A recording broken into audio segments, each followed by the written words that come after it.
Jitō is usually translated into English as land steward or just steward. It is a term that is more complicated than this short video will address. You will probably most frequently hear the term Jitō used in the context of the Kamakura period and Muromachi period in survey works and works for non-specialists in Japanese history. Although the word predates the Kamakura period and existed after the Muromachi period, used with different meanings, I will be focusing on those two periods in this video.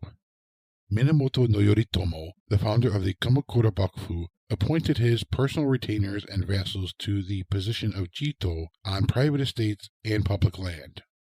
Initially, they were predominantly east of Kyoto and especially concentrated in the Kanto region. There were Jitō in western Japan, but they were less common there, at least at that time. After the Jokyu or Shokyu War in 1221, Kamakura appointed more Jitō across the country. This included central and western Japan. The Jitō were under the jurisdiction of the Bakufu, and the imperial court could not appoint, dismiss, or discipline the Jitō. Any issues between, say, a Jitō and the legal proprietor of a private estate had to go through the Bakufu. Initially, the primary duties of the Jitō were usually revenue collection, what could be called policing, and raising troops and giving military service. In exchange for these duties, the Jitō received a portion of the revenue due from the land under their jurisdiction as payment.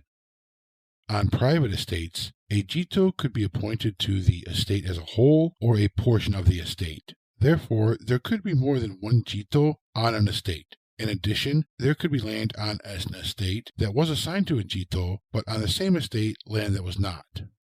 Over time, it was not uncommon, but also not universal, for a Jitō to take larger portions of the revenue from the land they were appointed to, usurp control of day-to-day administration of the land from the proprietor's officials, and seize de facto control over more land without official permission ahead of time.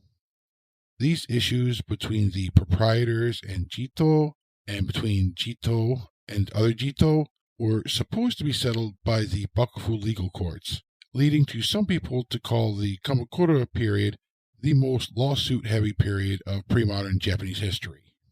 The position of Jitō continued to exist into the Muromachi period.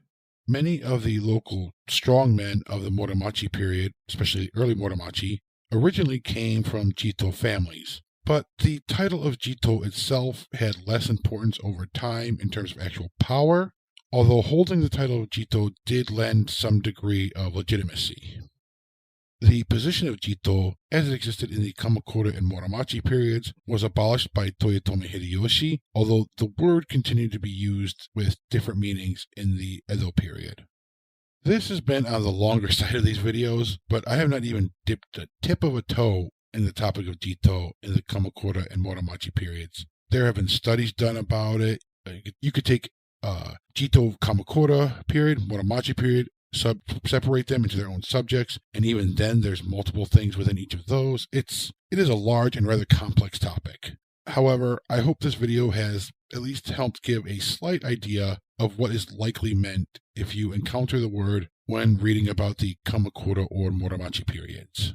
Thank you so much for joining me and watching this video. I appreciate you giving me your time. Please check out the playlist for other videos on kanji and vocabulary words by myself and Anthony Cummings. Until next time, otsukaresama deshita.